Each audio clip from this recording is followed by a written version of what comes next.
welcome back for step 3 of putting your tiered planter together. I started to get my setup here a little bit. First thing is, if you have any tags like this, you can just tear them off and leave the staple in there because you're gonna put something over it anyway.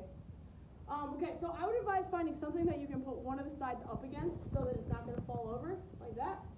And then the other side you'll use mostly your feet, or if you have somebody else at home that can help, that would be great. Then I'm gonna take one of my end boards. Remember, this is gonna be the outside. You want to make sure that the stakes are in the inside when you do this, not on the outside. And I'm going to make sure that it is flush. So I'll start with the one side for me that's a little bit easier, which is over here. And I'm going to do the same pre-drill. The only thing is you want to make sure you're going into the stake, not into this piece of wood. There's just not enough space there to get a screw. So I'm going to put my 2 pre-drill holes in like I've done before. Make sure, again, that it's flush, because it loves to move. One, making sure to be nice and straight, and 2. Okay, and it looks like I'm moving already. I don't know why.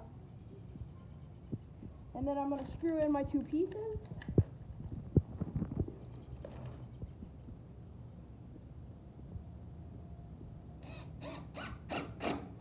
Like so. And here. Okay. I'm going to go ahead and do the same thing on the other side, making sure that it's lined up nice and even.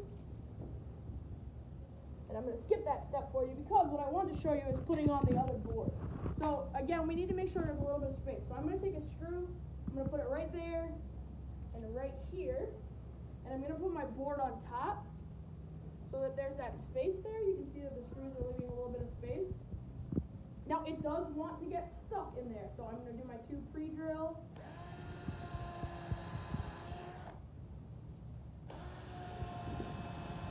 And you'll notice I'm not measuring this, I'm just trying to make sure I get it in the center of this board.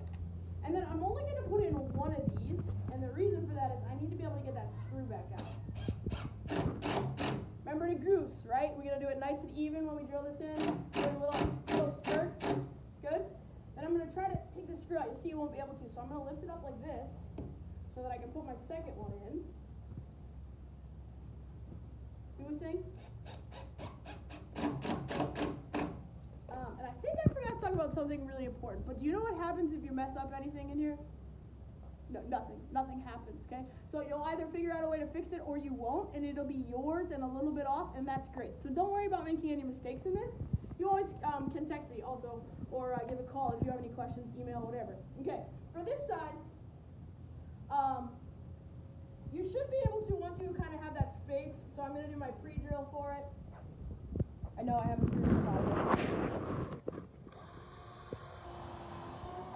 Alright, I'm going to do my pre-drill holes. And then I'm going to screw in one of them just a little bit so that I can still get that screw back out because it will get very stuck in there.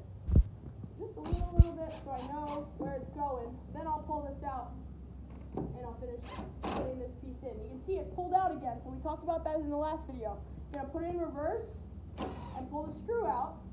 And then this time you're going to put it in forward and there is no goosing. But you got to hold it nice and tight. See, and then it doesn't pull out anymore. You should have that good space in there. All right? And stay tuned for step 4.